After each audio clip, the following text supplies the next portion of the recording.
Hello everyone, welcome to open academy academics. मैं हूं सौरभ पचौरी, आपके सामने लेके आया हूं क्लास 12th का कॉम्प्रिहेंसिव कोर्स ऑन मैथमेटिक्स। देखिए साथियों, हम एक पूरा कॉम्प्रिहेंसिव कोर्स यूट्यूब पर हमारे इस चैनल पर पढ़ेंगे, जिसमें हम देखेंगे कि मतलब बोर्ड में कितना स्कोर हम मैक्सिमाइज कर सकें। हमारा मेन मुद्दा है कि बोर्ड में स्कोर मैक्सिमाइज करना है, लेकिन ठीक है, पहली बात।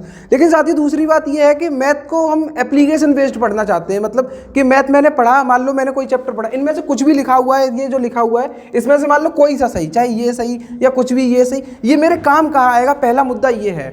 मतलब मैं देख रहा हूँ कि अगर मैथ पढ़ा मैंने कोई टॉपिक, तो उसका एप्लीकेशन क्या है। तो हम पूरा आपको एप्लीकेशन बेस्ड बताएंगे कि आपको जहाँ दिखाई दे, फील हो मैथ कि हाँ मतलब मैंने मैथ पढ़ा तो ये मुझे दिखाई दे। कि मान लो मैट्रिक्स, तो मैट्रिक्स का यूज कहाँ है। तो आप देखते हैं कि फोटो जैसे खींचते हैं आप, बिल्कुल जैसे मैं वीडियो रिकॉर्ड कर रहा हूँ, तो ये भी फोटो के मतलब फोटो कैमरा ही है। तो कैमरे में देखो, आपने देखा होगा ग्रिड एक ऑप्शन आता है कैमरे में, आप अपने चेक करिएगा अपने फ़ोन में।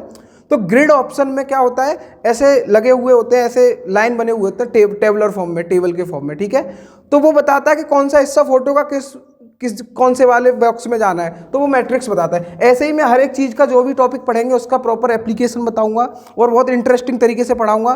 ठीक है जी, ठीक। तो आज ये वीडियो हमारा इंट्रोडक्शन का वीडियो है हमारे क्लास 12th के इस कॉम्प्रिहेंसिव कोर्स का, और इसमें हम सिलेबस डिकोड करेंगे कि हमें क्या क्या पढ़ना है, और पूरा प्रॉपर जो भी इसमें 12th में होगा वो हम पूरा पढ़ेंगे। ठीक है जी, ओके। तो आइए हम देखते हैं अपना सिलेबस। तो देखो साथियों, पहला वाला जो हमारा टॉपिक मतलब चैप्टर है, जो उसका नाम है रिलेशन एंड फंक्शन, तो संबंध तथा फलन। देखिए साथियों, चिंता मत करिएगा कि मैं हिंदी मीडियम का हूँ तो मैं नहीं पढ़ पाऊंगा, या मैं अंग्रेजी माध्यम का हूँ तो नहीं पढ़ पाऊंगा। बिल्कुल आपको चिंता करने की जरूरत नहीं है, ये बाइलिंगुअल कोर्स रहेगा पूरा, तो इसमें आपको समस्या आएगी नहीं। दोनों को किसी भी भाषा से हो आप, अब पढ़ाई के बीच और स्पेशली इस मैथ के कोर्स के बीच आपके भाषा नहीं आएगी। ठीक है जी, ओके। तो देखो ये हमारा रिलेशन एंड फंक्शन है, इसमें हम पढ़ेंगे कि रिलेशन क्या होता है और फंक्शन क्या होता है। वैसे ही यही है, मतलब 11th में भी एक चैप्टर होता है जिसमें हम बेसिक्स पढ़ते हैं, उसी का एडवांस्ड वर्जन है इसमें, तो वो हम पढ़ेंगे। ठीक है, तो फंक्शन क्या होता है या रिलेशन क्या होता है वो पढ़ेंगे, उसके क्या क्या टाइप होते हैं और क्वेश्चन किस टाइप के आते हैं वो सब सीखेंगे हम। ठीक है, और दूसरा हमारा है इनवर्स ट्रिग्नोमेट्रिक फंक्शंस। ठीक है, मतलब आपने ट्रिग्नोमेट्री 11th क्लास में पढ़ी है,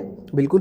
तो उसमें जो आपने ट्रिग्नोमेट्री पढ़ी, sine theta, cos theta, tan theta, cot theta, cosec theta, second theta, वो सब जो पढ़ा उसी का इनवर्स। इनवर्स का मतलब होता है -1 में पावर में, है ना। जिसे साइन लिखा होता है, एक साइन थीटा लिखा होता है, तो मैं इसका इनवर्स निकालूंगा तो वो होगा साइन इनवर्स, ऐसे। ठीक है, कुछ भी मान लो थीटा या साइन इनवर्स एक्स या कॉस इनवर्स एक्स, इन सब के बारे में इनके बहुत सारे फॉर्मूले होंगे, इनके क्वेश्चंस होंगे, और इसका एप्लीकेशन क्या है वो सब हम पढ़ेंगे। ठीक है, ओके।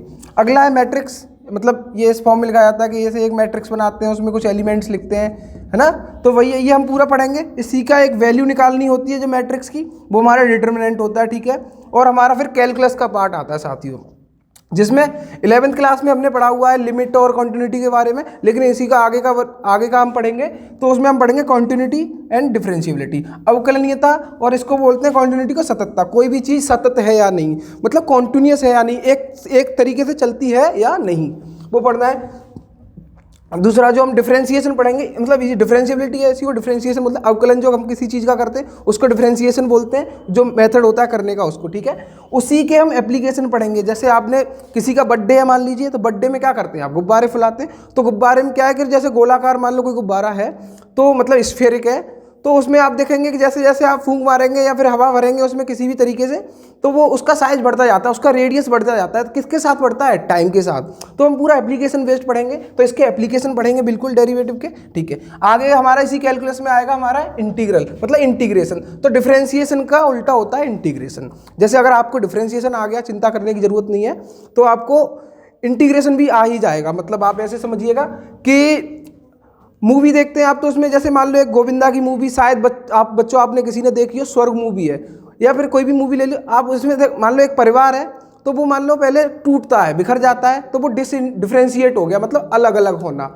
फिर मान लो कोई आए और उनको कहे कि चलो इकट्ठे हो जाओ, तो वो क्या हुआ, इंटीग्रेट होना, है ना। तो हमारे भारतीय संविधान में भी यही बात की गई है, कॉन्स्टिट्यूशन में, कि आप सब इकट्ठे रहे, है ना। तो इंटीग्रेशन करना है हमें। ठीक है, उसी के एप्लीकेशन पढ़ने हैं हमें, कि किसी भी चीज़ का एरिया कैसे निकालोगे। मान लो कोई पैराबोलिक है, मतलब पैराबोला या इकोनिक सेक्शन आपने 11th में पूरा पढ़ा है, तो उसका इंटीग्रेशन कैसे करेंगे, उसका एरिया निकालने के लिए, वॉल्यूम निकालने के लिए, वो सब सीखेंगे हम। ठीक है, और डिफरेंशियल इक्वेशन पढ़ेंगे, इसी का मतलब इसी का एडवांस्ड पार्ट है डिफरेंशियल इक्वेशन। मतलब जो डिफरेंशिएशन और इंटीग्रेशन मिक्सड होगा इसमें, और इसको हम सॉल्व करना सीखेंगे डिफरेंशियल इक्वेशन को। ठीक है, इंटीग्रेटिंग फैक्टर क्या होता है, बाकी सारी चीज़ हम बिल्कुल।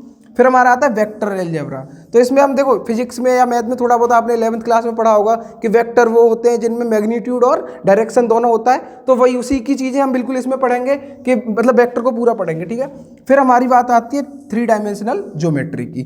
3D देखो आप आए दिन 3D की बातें करते हैं, अब कहते हैं कि 5G आ जाएगा तो हम 3D दिखाई दिया करेंगे, तो उसका ये एप्लीकेशन है, लेकिन पूरा हम 12th का सिलेबस में जो है वो भी पढ़ेंगे और इसका एप्लीकेशन रियल लाइफ में कहाँ है वो भी मैं बताने की कोशिश करूँगा आपको, ठीक है जी। ओके, अगला है हमारा लीनियर प्रोग्रामिंग। देखो ये भले ही ये कम मार्क्स का आता है लेकिन बहुत इंटरेस्टिंग चीज़ है ये, मतलब आपको जीवन सिखाती है, आपको मैनेजमेंट करना सिखाता है जीवन में कि आप अपनी चीज़ों को कैसे बैलेंस और मैनेज करते हो। मतलब जैसे मान लो कोई कंपनी है, उसका मोटिव क्या रहता है, उसका मोटिव रहता है कि वो मिनिमम कॉस्ट लगाए और मैक्सिमम प्रॉफिट जनरेट करे, यही रहता है गोल उनका, ठीक है। तो मतलब इसमें हम वही सीखेंगे कि कोई कंपनी कैसे कम पैसे लगा के ज़्यादा चीज़ें प्रॉफिट कर सकती है, मतलब वही ये पूरा एप्लीकेशन बेस्ड है, ये चैप्टर पूरा पढ़ेंगे। वैसे इसको मैं बता दूं ये ऑपरेशनल रिसर्च का पार्ट होता है साथियों, तो मैंने इसमें अपना ग्रेजुएशन किया हुआ है ऑपरेशन रिसर्च में दिल्ली यूनिवर्सिटी से, तो इसको मैं और बेहतर तरीके से आपको बताऊंगा, ठीक है। एक है हमारा प्रोबेबिलिटी, मतलब क्या क्या संभावनाएं हो सकती हैं जीवन में किसी भी चीज़ की, मतलब कि ताश के पत्ते में से कुछ निकाले, मान लो एक पत्ता खो गया, या लूडो जो खेलते हैं तो डाइस होता है उसके वेस्ट क्वेश्चन होंगे, आपके कॉइन के वेस्ट क्वेश्चन होंगे, सिक्का उछाला तो हेड आया टेल आया तो उसकी प्रोबेबिलिटी क्या है, ये सब चीज़ें। तो पूरा हम प्रॉपर पूरा इसका मैं कोर्स लेके आऊँगा आपके लिए, और डे बाई डे जैसे जैसे टाइम गुजरेगा आपको सारी वीडियोज़ मिलते जाएंगे, मैं बनाता जाऊँगा। साथियों जुड़े रहिएगा चैनल से और चैनल को लाइक सब्सक्राइब करिएगा, ये वीडियो लाइक करिएगा, ठीक है। थैंक यू सो मच साथियों for watching this video, thank you.